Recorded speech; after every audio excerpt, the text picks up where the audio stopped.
The IMF was founded alongside the World Bank in 1945 to promote international monetary cooperation. It has 150 member countries and offers loans to these states when they are struggling financially. According to the IMF, its primary mission is to ensure the stability of the international monetary system, the system of exchange rates and international payments that enables countries and their citizens to transact with each other. But what does this look like in practice? The IMF has a wide selection of member countries. It includes Belgium, Zambia, Iran, Brazil, Australia, and many more. Each country has the ability to vote in the policy decisions undertaken by the IMF. However, each vote does not carry the same weight. The amount a country inputs into the IMF determines how much influence they have in the policy-making process. For example, the United States' input makes up 17% of the total fund, which means their vote is worth more than a country like Uruguay, whose input is 0.09%. Here's a quick look at some other examples.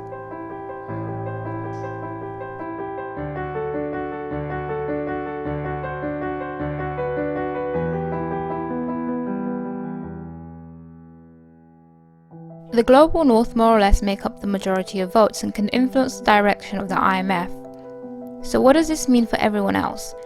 While the IMF plays a crucial part in today's world, the loans it can provide can substantially help countries that are facing financial difficulties.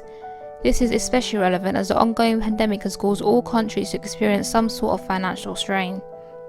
However, the IMF doesn't just give out loans. The loans are normally accompanied by a set of conditions or policies that the recipient state would have to follow, and this comes with enormous power.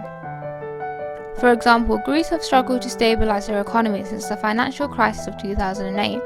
They have subsequently required help from the international community, specifically the EU. However, the government eventually turned to the IMF as they continue to grapple with their debt crisis. Greece then had to adopt a structural adjustment program, which is a set of economic reforms that a country must follow in order to secure a loan from the IMF. In practice, this was a set of reforms that promoted privatization and required the government to cut spending on things like the public health sector. Most SAPs resemble the one enforced in Greece and can be summarized as austerity measures. Therefore, the IMF has the power to shape the economic makeup of a state, but its influence is not limited there. Its conditional policies will also evidently have an effect on the domestic politics, meaning that the IMF has the power to shape the economic and political makeup of a recipient state.